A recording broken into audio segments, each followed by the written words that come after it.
Dan pemirsa, kita akan dengarkan kembali bagaimana pernyataan yang disampaikan oleh ahli dari KPU, yaitu Prof. Marsudi juga hadir dalam perbincangan kali ini yang menjelaskan kesalahan Sirekap. Kita lihat bersama. Dan kita tahu semua bahwa tidak tulisan tangan tiap orang itu beda-beda. Apalagi tulisan tangan di 822.000 TPS yang pasti orangnya berbeda dan tulisan tangannya bisa berbeda. Ada mungkin di KPPS yang mengisi ini tulisannya bagus, mudah dibaca. Tapi mungkin juga ada sebagian besar juga yang tulisannya kurang bagus. Bahkan yang tulisannya jelek. Saya sendiri termasuk orang yang tulisan tangan saya itu sulit dibaca. Nah, sebagai contoh kita lihat di sini, dalam menuliskan angka saja itu stylenya bisa beda-beda. Ada menuliskan angka 4 dengan kayak kursi terbalik, atasnya terbuka.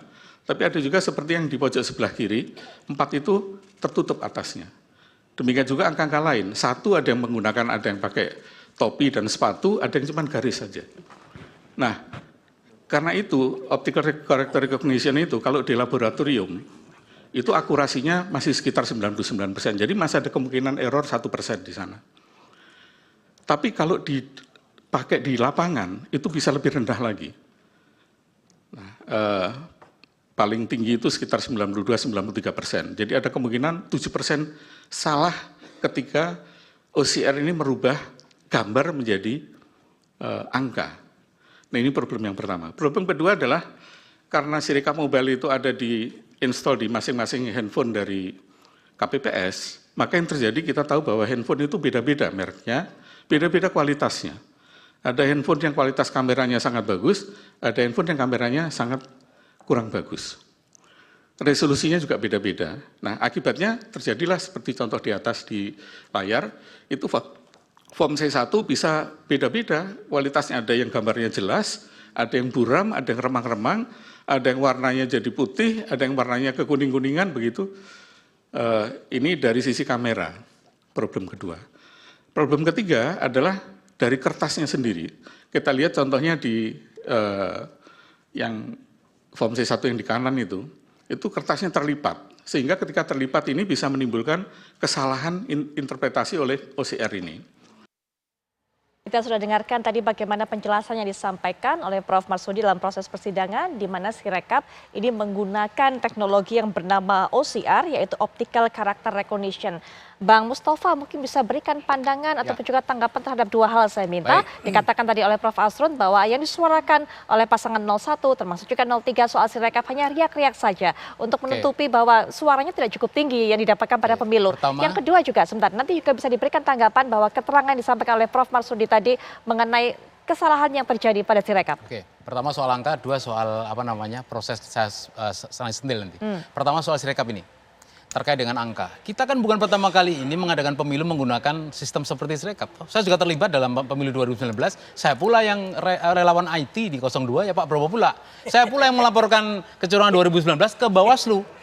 73.000 file. Sebetulnya saya tahu betul itu. Situng sampai sekarang nggak selesai juga. Nggak selesai, nggak ada pembukanya ada, salam penutupnya nggak ada, situng. Lah kita kan udah pengalaman. Kalau soal misalkan nih, soal OCR membaca gambar ya. Ya kan sudah bisa diantisipasi, kerjasama dengan ITB itu kan bocor sejak 2021. Apa aja kerjaannya KPU dengan ITB?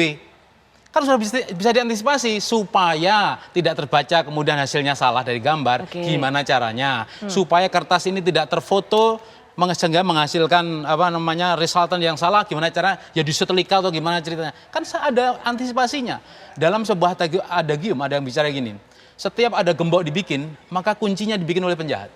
Ini ada gium ya, gitu ya, dunia kejahatan. Artinya kalau ini terbuka, dikatakan Sirekap menggunakan sistem ini, penjahat itu sudah menyediakan kuncinya untuk membuka.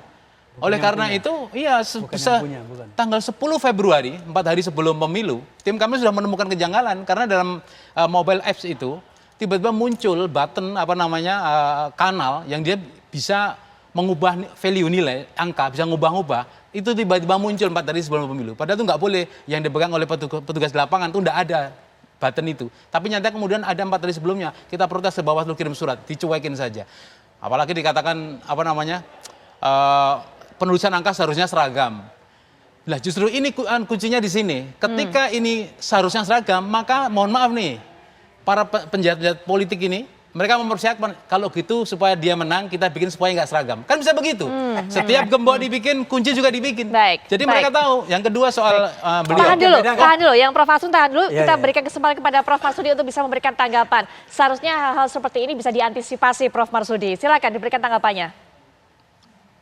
Jadi betul sekali Mbak, tapi memang saya tadi juga di waktu di persidangan juga saya sampaikan bahwa orang IT itu pasti tahu bahwa akurasi dari rekognisi tulisan tangan itu kalau di laboratorium itu paling-paling 99%, artinya masih ada kemungkinan error 1%. Kalau diaplikasikan dalam dunia nyata itu bahkan turun sampai 92 sampai 93. Jadi mestinya diantisipasi dengan cara tadi sudah saya sampaikan di persidangan tadi, misalnya data itu sebelum diposting ke web itu divalidasi dulu sehingga yang tampil di web itu sudah valid gitu ya. Nah, tetapi yang ingin saya garis bawahi ada dua. Yang pertama adalah begini Mbak, ini kan proses otomatis ya dari kertas oleh software dirubah jadi data. Jadi tidak ada manusia di situ. Kalau tidak ada manusia, tidak ada namanya kesengajaan. Ini pertama ya. Yang kedua, saya ingin menanggapi Mas Tova tadi, sahabat saya ini. Dia mengatakan 2 hari sebelum coblosan ada aplikasi Sirekap Mobile yang dipegang. Tidak ada Pak. Mbak. Sirekap Mobile itu hanya dipegang oleh KPU.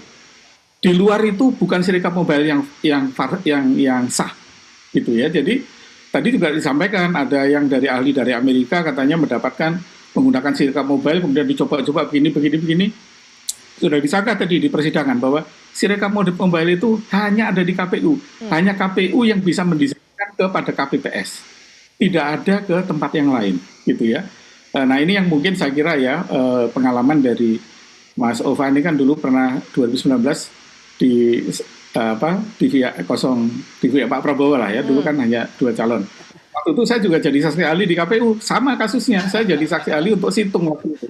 Dan dalil-dalil yang disampaikan data setumpuk itu mentah semua. Kenapa? Karena seperti disampaikan Prof. Andi tadi, kalau kita bicara hukum, itu data itu harus otentik itu, tidak bisa clipping koran, berita, YouTube itu tidak bisa jadi data begitu loh. Nah, sebentar Bang. Ya, silakan Prof. Dilanjutkan. Jadi kalau kita bicara itu gitu ya, 2019 dulu ya, C1 itu kenapa sekarang ada Sirekap, dulu C1 itu sulit diperoleh.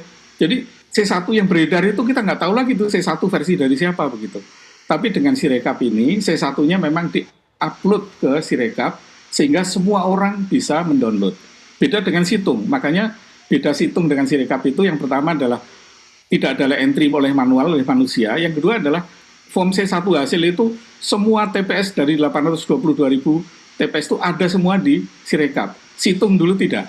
Nah, jadi itulah yang kemudian menurut saya mungkin yang menyebabkan dalil-dalil Mas Ova di MK ditolak. Kenapa? Karena mungkin buktinya tidak otentik begitu ya, saya tidak tahu ya karena saya kan ya, tetapi ketika di persidangan, beberapa saksi, beberapa ahli dari timnya Pak Prabowo waktu itu memang menunjukkan sesuatu yang tidak ada yang otentik, semuanya itu karangan, khayalan, berita, kutipan. Ini dalam hukum, Prof. Andi kan ahli hukum ya, tidak bisa dijadikan bukti.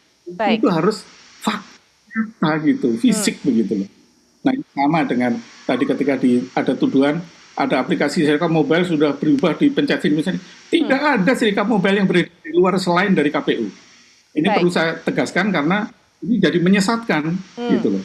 Kalau tidak ditegaskan bahwa hanya KPU yang pegang Sirekap Mobile. Ya, baik.